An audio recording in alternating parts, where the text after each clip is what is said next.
College પહોંચતાની સાથે જ ધ્રુવીને dean ઓફિસમાંથી સંદેશો મળ્યો કે ડીન સરે 5 વાગે તેને ઓફિસમાં બોલાવી છે. સંદેશો મળતાની સાથે જ ધ્રુવીના ધબકારા વધી ગયા. ત્રિપાઠી સર કૃતિ વિશે પૂછશે તો શું જવાબ આપીશ? એ મૂંઝવણ તેના મનમાં ઘેરાવા લાગી. એક બાજુ સત્ય હતું અને બીજી તરફ સખા ધર્મ. એક બાજુ કરિયર હતી, બીજી તરફ મિત્રતા. ધ્રુવીએ યુવરાજને ફોન કર્યો. તેને તાત્કાલિક કોલેજ કેન્ટીનમાં બોલાવ્યો. સ્વીકૃતિના જીવનની બધી જ હકીકત ધ્રુવીએ યુવરાજને કહી દીધી. આ વાત મારે સિક્રેટ રાખવી જોઈએ, પણ હું એટલી બધી કન્ફ્યુઝડ છું કે શું કરવું એ સમજાતું નથી. મને થયું કે તું એક જ એવી વ્યક્તિ છે જે મને ગાઈડ કરી શકશે. હા, કશુંક વિચારતા યુવરાજે કહ્યું, જો ત્રિપાઠી સરને બહારથી સત્ય ખબર પડશે તો એની ગેરશિસ્ત ઢાંકવા બદલ તને પણ સજા થઈ શકે છે. એને ખોટી રીતે સાથ આપવા બદલ તું ડીન સરની નજરમાં આવી જઈશ. અને તું તો જાણે જ છે કે એકવાર એમની નજરમાં અળખામણા થયા પછી તેઓ ઇન્ટર્નશિપ સુધી હેરાન કરશે. પણ એમાં મારું શું વાંક? મેં ક્યાં કંઈ ખોટું કર્યું છે? ખોટાનો સાથ આપવો પણ ખોટું જ કહેવાય. આધેડ ઉંમરના કોઈ લફરાબાજ લેખકને મળવા માટે તારી બહેનપણી કોલેજ બંક કરે, ઘરેથી ભાગી જાય, એના પેરેન્ટ્સથી છુપાવે અને એ વાતને તું સપોર્ટ કરે તો એ તારો વાંક ન કહેવાય? પણ હું તો માત્ર એની કરિયર બચાવવાની કોશિશ. જો ધ્રુવી, તે સલાહ માગી એટલે આપી રહ્યો છું. If you C a fraud and don't call it fraud, then you are a fraud. Please એવું નહીં કહે. તારી નજરમાં ઉતરી જઈશ તો અરીસામાં જોઈ નહીં શકું. ધ્રુવી, તું ગમે છે મને. તારી ખુદદારી, તારો આત્મવિશ્વાસ, ભણવાની ધગશ અને જીવનમાં કશું કરી દેખાડવાની ઈચ્છા મને પ્રભાવિત કરે છે. પણ બીજા કોઈના ઇમોશનલ બેગેજનો ભાર ઊંચકવા જઈશ તો તું પણ આગળ વધી નહીં શકે. તો શું કરવું જોઈએ મારે? સ્વીકૃતિની હકીકત બહારથી ખબર પડે એ પહેલાં તું જ ડીન સરને કહી દે. મારું મન નથી માનતું. હું એની સાથે વિશ્વાસઘાત નહીં કરી શકું. તું મેડિકલ કોલેજમાં છે. તારું ડૉક્ટર બનવાનું સપનું સાકાર થઈ રહ્યું છે. જો તું એની સાથે વિશ્વાસઘાત નહીં કરે તો તારું સપનું તારી સાથે વિશ્વાસઘાત કરશે. ધ્રુવી કોઈ ઊંડા વિચારમાં ખોવાઈ ગઈ. જો ધ્રુવી, તું અને સ્વીકૃતિ આ કોલેજમાં આવીને મિત્રો બન્યા. એ તારી બહેનપણી બની કારણ કે તમારા બંનેના ઉદ્દેશ્ય સમાન હતા, લક્ષ્ય સમાન હતું. You were sharing a common dream, becoming a doctor. હવે કોઈ કારણસર એ પોતાનો ઉદ્દેશ્ય ગુમાવી ચૂક્યો હોય તો તમારા બંનેના રસ્તા અલગ થઈ ગયા ને. એને ભટકવું છે તો ભટકવા દે. તું શું કામ તારા લક્ષ્યથી વિચલિત થાય છે? તારી વાત મને સાચી લાગે છે. She is no longer your tribe. એની સોબતમાં રહીને તું તારી પ્રતિષ્ઠા ખરાબ ન કર. જે દિવસે એને પોતાની ભૂલ સમજાશે એ આવશે તારી પાસે, પણ ત્યાં સુધી એના વિકારોને પોષણ આપવાનું બંધ કરી દે. મને પણ એવું જ લાગે છે. મેં તો એને સમજાવવાનો ઘણો પ્રયત્ન કર્યો પણ મારાથી નહીં માને. ડીન સર કોઈ આકરું પગલું ભરશે પછી જ એ લાઈન પર આવશે. એટલું કહીને ધ્રુવીએ મક્કમ નજરે યુવરાજની સામે જોયું. એને સીધા રસ્તે લાવવાનો એક જ ઉપાય છે. ડીન સર સુધી સત્ય પહોંચાડવું પડશે. મે આઈ કમ ઇન સર? ડીન ઓફિસનો દરવાજો ખોલીને ધ્રુવીએ પૂછ્યું. ઓહ યસ, કમ ઇન. ત્રિપાઠી સરે કહ્યું, બેઠો બેઠો. તો બતાવો ધ્રુવી, આપ કેસે હો? અચ્છી હું સર, થેન્ક યુ. ધ્રુવીના ચહેરા પર રાજીપો દેખાયો. આટલી મોટી મેડિકલ કોલેજના ડીન હવે તેને નામથી ઓળખે છે. તેને કેમ છો પૂછે છે. એ વાત ધ્રુવી માટે એક ઉપલબ્ધિ હતી. ડીન સરની ગુડ બુક્સમાં આવવા માટે તો કેટલાય મેડિકલ સ્ટુડન્ટ્સ મરી પડતા હોય. આજે એ સૌભાગ્ય ધ્રુવીના હાથ વચમાં હતું. બતાવો, કેસા ચલ રહા હૈ સબ? ડીન સરે ચાની ચુસ્કી મારતા પૂછ્યું. ચાય પીઓગી? નહીં સર, આઈ એમ ફાઇન. चाय के लिए मना नहीं करते। इंटरकॉमનો કોઈ નંબર જોડીને ત્રિપાઠી સરે કહ્યું, સંતોષ, એક ઓર ચાય ભેજ દેના. ડીન સર આજે હળવાશના મૂડમાં હતા. ધ્રુવી મનોમન વિચારી રહી હતી કે આ કેવું ધર્મ સંકટ છે. એક તરફ પ્રિય બહેનપણી છે અને બીજી તરફ પ્રતિષ્ઠા. એ સ્વીકૃતિ વિશે વિચારી રહી હતી કે ત્યારે જ डीन सर पूछूं, अच्छा बात हुई उस लड़की से जिसकी माँ बीमार थी? वो काफी दिनों से कॉलेज नहीं आई। माँ की तबीयत और बिगड़ गई क्या? पता नहीं सर, उससे काफी दिनों से बात नहीं हुई है, ध्रुवीए कहूं। तो फिर पूछो उससे, एटलीस्ट उसकी माताजी का मेडिकल और उसका अटेंडेंस सर्टिफिकेट तो मंगवा लो। यूनिवर्सिटी वालों को क्या जवाब देंगे? कुछ तो दिखाना पड़ेगा। जी सर, थोड़ा खचकाट साथे ध्रुवीए कहूं। उसको बोलना कुछ भी जरूरत पड़े तो मुझे याद करे। પછી ધીમેથી સ્વગત બોલ્યા, उस दिन खामखा डांट दिया बेचारी को। પછી ધ્રુવીની સામે જોઈને કહ્યું, ये आप लोग बोलते क्यों नहीं हो? क्या सर, अगर पढ़ाई करने में कुछ प्रॉब्लम्स आ रही है तो बताना चाहिए ना, हम किस लिए बैठे हैं? वो पहले से ऐसी ही है, थोड़ी उलझी हुई सी रहती है। આ તરફ સ્વીકૃતિ પોતાની ડાયરીમાં લખવામાં વ્યસ્ત હતી. આજે હું કાફેમાં એકલી છું. કોઈ કારણસર મિસ્ટર પાઠક આજે નથી આવ્યા, એટલે ગમતી વ્યક્તિની ગેરહાજરીમાં ગમતી જગ્યાએ બેસી ને મારું ગમતું કામ કરું છું.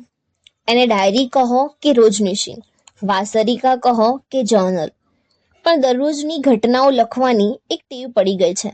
મનમાં ઉદ્ભવતી લાગણીઓને જ્યાં સુધી કાગળ પર નથી ઠાલવતી ત્યાં સુધી એક વિચિત્ર પ્રકારની અશાંતિ અને અસ્વસ્થતા અનુભવાય છે. એટલે હવે કશું જ મારી અંદર સંગ્રહી નથી રાખતી. એ ભાવ હોય કે અભાવ, બધું જ લખી નાખું છું. જીવન જીવવાની જે મજા મિસ્ટર પાઠક સાથે આવે છે એવી મજા આજ સુધી બીજા કોઈ પુરુષ સાથે નથી આવી. અર્થસભર વાર્તાલાપ, જાતની ખોજ અને જીવન વિશેની ઊંડી સમજ. થોડા જ દિવસોમાં એમની પાસેથી જેટલું શીખી છું એટલું તો કદાચ મેડિકલ કોલેજ 5 વર્ષમાં પણ નહીં શીખવી શકે. આ માણસનું મારી જિંદગીમાં આમ અચાનક આવવું અને મારા ભાવ વિશ્વ પર આ રીતે છવાઈ જવું, એ મને કોઈ ચમત્કાર જેવું લાગે છે. આની પાછળ બ્રહ્માંડનો કોઈ સંકેત રહેલો છે કે કાવતરું, એ તો હું નથી જાણતી, પણ એટલી ખબર છે કે વીતી રહેલા પ્રત્યેક દિવસ સાથે હું વધારે સભર, સ્વમાની અને સ્વાયત્ત બની રહી છું. મનમાં ઉદ્ભવતી લાગણીઓની ચોટલી ઝાલીને એમને કાગળ પર પછાડવાની મજા જ કંઈક અલગ છે. આગળ પાછળનો વિચાર કર્યા વગર કાગળના પ્રેમમાં પાડવા બદલ હું આજીવન મિસ્ટર પાઠકની ઋણી રહીશ. એકચ્યુઅલી મારી અંદર એવી તીવ્ર લાગણી ઉઠી રહી છે કે બહુ જલ્દી અમે કોઈ સંબંધમાં જોડાઈ જઈશું. એમને મળ્યા પછી કંઈક અલગ જ ભાવ જન્મે છે. मैंने कई छात्रों को देखा है, दिन भर घूमते रहते हैं, लव शव करते हैं, गार्डन या काफे में जाकर टाइम पास करते हैं. ऐसे बच्चों का कोई भविष्य नहीं होता. चानो घूंट भरीने त्रिपाठी सरे कहूं, मेडिकल स्टूडेंट्स तो अलग होने चाहिए, तुम्हारी तरह मेहनती, ईमानदार और नियमित होने चाहिए. ધ્રુવી માટે મેડિકલ કોલેજમાં એડમિશન પછીનો આ શ્રેષ્ઠ દિવસ હતો. એક તો ડીન સર સાથે ચા પીવા મળી અને સૌથી મહત્વની વાત, ડીન સરે પ્રશંસા કરી. ધીમે ધીમે ધ્રુવી પોતાની પ્રતિષ્ઠાની ગુલામ બની રહી હતી. Thank you so much sir, ધ્રુવીએ વિનમ્રતાથી કહ્યું. वो लड़की भी कर लेगी, तुम उसको नोट्स देना, मदद करना उसकी. जी सर. ठीक है तो फिर आप जा सकते हो, ડીન સરે કહ્યું. ધ્રુવી ઊભી થઈ અને દરવાજા તરફ ચાલવા લાગી. એ સમયે તેને યુવરાજના શબ્દો યાદ આવ્યા. જો ત્રિપાઠી સરને બહારથી સત્ય ખબર પડશે તો એની ગેરશિસ્ત ઢાંકવા બદલ તને પણ સજા થઈ શકે છે. તેના પગ થંભી ગયા. તેણે થયું, ડીન સરને સત્ય કહી જ દઉં. પછી તેને સ્વીકૃતિનો દયામણો ચહેરો યાદ આવ્યો. પ્લીઝ યાર, થોડા દિવસ આ નાટક ચાલવા દે ને. ડીન સરને કહેવા માટે કંઈક વાર્તા બનાવી નાખશે. તે ફરી દરવાજા તરફ ચાલવા લાગી. તેણે દરવાજો ખોલ્યો. એ સાથે જ ફરીથી તેને યુવરાજના શબ્દો યાદ આવ્યા. ખોટાનો સાથ આપવો પણ ખોટું જ કહેવાય. આધેડ ઉંમરના કોઈ લફરાબાજ લેખકને મળવા માટે તારી બહેન પણ કોલેજ બંક કરે, ઘરેથી ભાગી જાય, એના પેરેન્ટ્સથી છુપાવે અને એ વાતને તું સપોર્ટ કરે તો એ તારો વાંક ન કહેવાય? તેને પરસેવું વળવા લાગ્યો. હાથ પગ ઠંડા પડવા લાગ્યા. તેના મનમાં એક તરફ યુવરાજના અવાજ અને સમાંતરે સ્વીકૃતિના શબ્દોએ આતંક મચાવ્યો. તું મારી પાક્કી બહેનપણી છે, મારી ક્રાઇમ પાર્ટનર. આવા સમયે તું સાથ નહીં આપે તો કોણ આપશે? સ્વીકૃતિની હકીકત બહારથી ખબર પડે એ પહેલા તું જ ડીન સરને કહી દે. હું આવતીકાલ વિશે નથી વિચારવા માંગતી. મારું એકમાત્ર લક્ષ્ય આવનારી ક્ષણમાં સર્વાઈવ કરી જવાનું છે. કોઈ કારણસર એ પોતાનો ઉદ્દેશ્ય ગુમાવી ચૂકી હોય તો તમારા બંનેના રસ્તા અલગ થઈ ગયા ને. એને ભટકવું છે તો ભટકવા દે. તું શું કામ તારા લક્ષ્યથી વિચલિત થાય છે? ધ્રુવીને લાગ્યું કે આ અવાજોથી તેનું માથું ફાટી જશે. તે સ્વગત બોલી, તારે નિર્ણય તો લેવો જ પડશે. તું નક્કી કર કે તને મિત્રતા વધારે વહાલી છે કે પછી પ્રામાણિકતા અને પ્રતિષ્ઠા. થોડી ક્ષણોના અંતરાલ પછી તેની અંદરથી જવાબ આવ્યો. થોડા ઘણા અબોલા પછી મિત્ર તો કદાચ પાછોય મળી જશે, પણ એકવાર ગુમાવી દીધેલી પ્રામાણિકતા અને પ્રતિષ્ઠા ક્યારેય પાછી નહીં મળે. એવું વિચારીને તે મક્કમ ડગલે પાછી ફરી. ડીન સર પાસે આવીને તેણે કહ્યું, સર, કુછ જરૂરી બાત કરની હૈ. પ્રામાણિકતાથી કહું તો હું એ પુરુષના પ્રેમમાં છું. એવું થાય છે કે હું જીવનભર લખતી રહું અને મિસ્ટર પાઠક મને વાંચ્યા કરે. એ બોલતા રહે અને હું એમને સાંભળતી રહું. બસ અત્યારે તો આટલું જ સપનું છે. સપનાઓ ફુગ્ગા જેવા હોય છે. બહુ મોટા ફૂલાવો તો ફૂટી જાય, એટલે સાવ નાનકડું સપનું જ જોઉં છું. આ બાજુ મેડિકલ કોલેજનું વાતાવરણ તંગ હતું. આખી કોલેજમાં સમાચાર ફેલાઈ ગયેલા કે સેકન્ડ MBBSમાં ભણતી સ્વીકૃતિ દેસાઈનું એક આધેડ પુરુષ સાથે અફેર ચાલી રહ્યું છે. ડીન ઓફિસમાંથી ગયેલા એક ફોન કોલને કારણે અપર્ણા દોડતી થઈ ગઈ. તે તાત્કાલિક કોલેજ પહોંચી. સ્વીકૃતિનો સંપર્ક કરવાના તેણે ઘણા પ્રયત્નો કર્યા, પણ સ્વીકૃતિનો ફોન સ્વિચ્ડ ઓફ હતો. અપર્ણા ડીન ઓફિસની બહાર ઊભી રહી. ડીન સર અંદર બોલાવે એની રાહ જોતી રહી. એ સમય દરમિયાન એનો ઉદ્વેગ, અજંપો અને ગભરામણ ચરમસીમાએ હતા. ડીન સરે મને શું કામ બોલાવી હશે? સ્વીકૃતિનો ફોન કેમ બંધ આવે છે? કદાચ લેક્ચરમાં હશે. ક્યાંક એને કોઈ ભૂલ તો નહીં કરી હોય ને? ના, અપર્ણા તું વધારે વિચારે છે. એવું પણ બને કે કોઈ પરીક્ષામાં સ્વીકૃતિ ફર્સ્ટ આવી હોય, એના અભિનંદન માટે તને બોલાવી હોય. કાં તો કદાચ કોઈ સ્કોલરશિપ આપવાના હોય. આવું બધું એ વિચારી રહી હતી. એ જ સમયે ડીન ઓફિસના ક્લાર્કે આવીને કહ્યું, સર તમને બોલાવે છે. અપર્ણા ડરતા ડરતા અંદર પ્રવેશી. મે આઈ કમ ઇન સર? પ્લીઝ આઈએ, ત્રિપાઠી સરે કહ્યું. અપર્ણા ખુરશી પર બેઠી. ત્રિપાઠી સર કંઈક પ્રિન્ટ કરી રહ્યા હતા. પ્રિન્ટ કાઢેલા એ ડોક્યુમેન્ટ્સ વાંચતા વાંચતા ડીન સરે પૂછ્યું, स्वीकृति सुधाकर देसाई आपकी बेटी है ना? जी सर, अपर्णाए कहूँ. वेल मिसेस देसाई, आपको ये बताते हुए मुझे बहुत खेद हो रहा है कि आपकी बेटी को इस कॉलेज से निष्कासित किया जा रहा है. Sir please. अपर्णा ध्रुजवा लागी. तेने परसेवो छूटवा लाग्यो. ते सुन्न पड़ी गई. देखिए, इस बारे में कॉलेज अथॉरिटीज या मैं आपकी कोई सहायता नहीं कर सकते। ये हमारा आखिरी फैसला है। लेकिन क्यों सर? ऐसा क्या किया है मेरी बेटी ने? ये आप उसी से पूछ लीजिए। પ્લીઝ સર, उसको એક ચાન્સ તો દીजिए। મને નથી ખબર કે એણે શું ભૂલ કરી છે, પણ એ સુધારવાનો એક ચાન્સ તો એને મળવો જોઈએ ને। અપર્ણા એટલી બધી ગભરાઈ અને મૂંઝાઈ ગયેલી કે તેની ભાષા हिंदी गुजराती मिश्रित थवा लगी। इससे पहले भी नोटिस मिली है उसको। देखिए मिसेस देसाई, कॉलेज का डीन होने के नाते मैं आपको सिर्फ इतना बताना चाहता हूँ कि आपकी बेटी इस कॉलेज के लायक नहीं है। प्लीज ऐसा मत बोलिए। બહુ જતનથી ઉછરી છે એ છોકરીને। એ નાની હતી ત્યારથી મારું એક જ સપનું હતું કે એ મોટી થઈને ડોક્ટર બનશે। સફેદ એપ્રન પહેરીને એ ઉન્નત મસ્તકે ફરશે અને લોકો એની આગળ પાછળ ફરશે। બધા એને માન આપશે, એની કદર કરશે।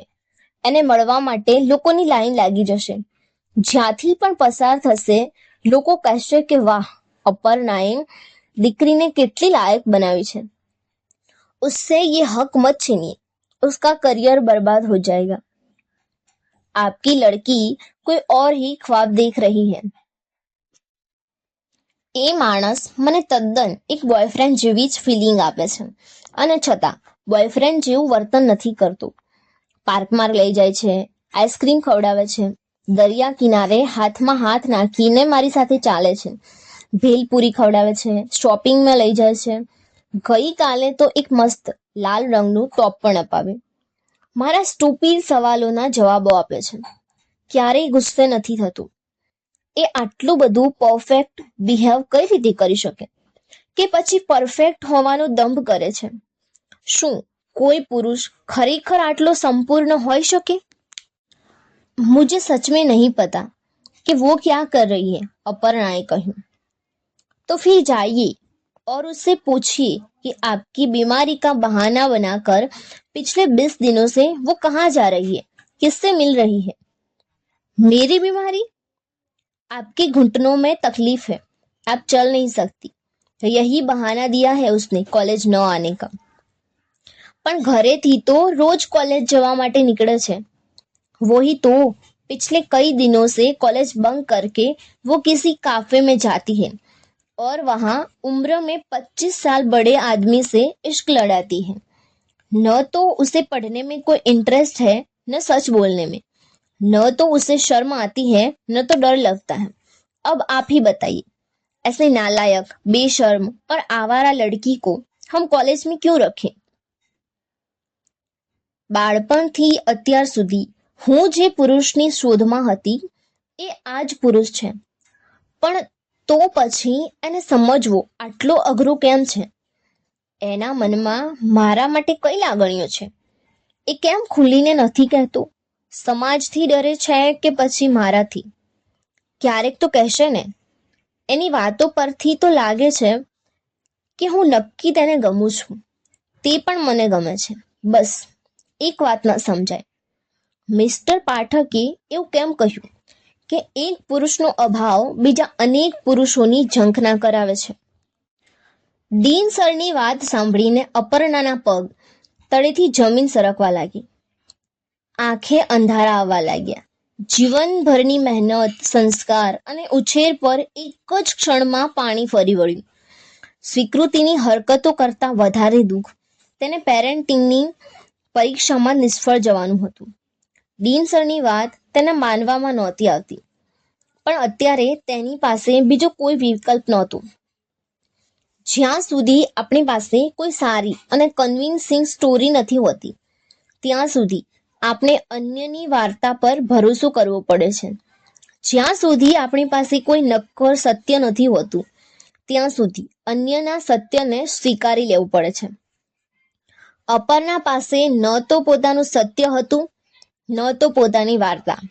કોઈની તરફેણ કરવા માટે કે પક્ષ લેવા માટે પણ હકીકત જાણવી જરૂરી હોય છે।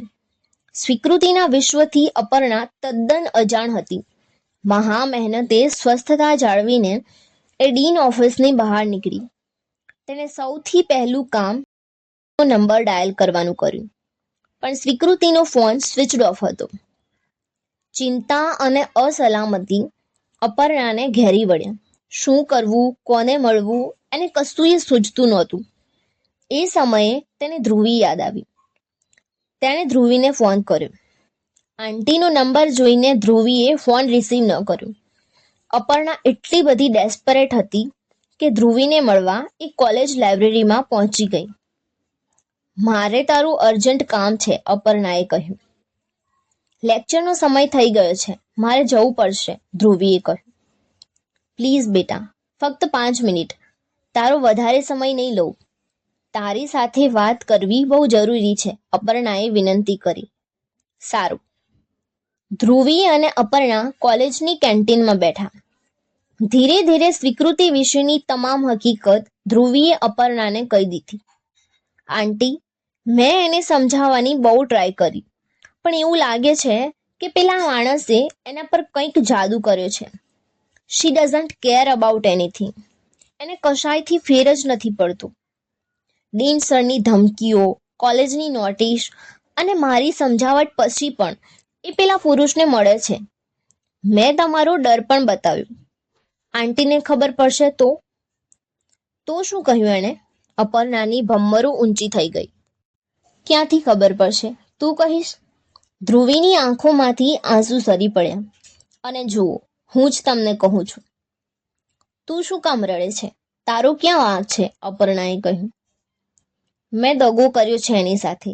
મારી પાક્કી બહેનપણી સાથે વિશ્વાસઘાત કર્યો છે. પણ હું શું કરું? સત્ય બોલવા સિવાય મારી પાસે બીજો કોઈ વિકલ્પ જ નહોતો. આજ નહીં તો કાલ આ બધું બહાર તો આવવાનું જ હતું. અજાણ્યા કરતા પરિચિત લોકો પાસેથી મળેલા દુઃખદ સમાચાર થોડું ઓછું દુઃખ આપે છે. આંટી પ્લીઝ એની મદદ કરો. એની આ હાલત મારાથી નથી જોવાતી.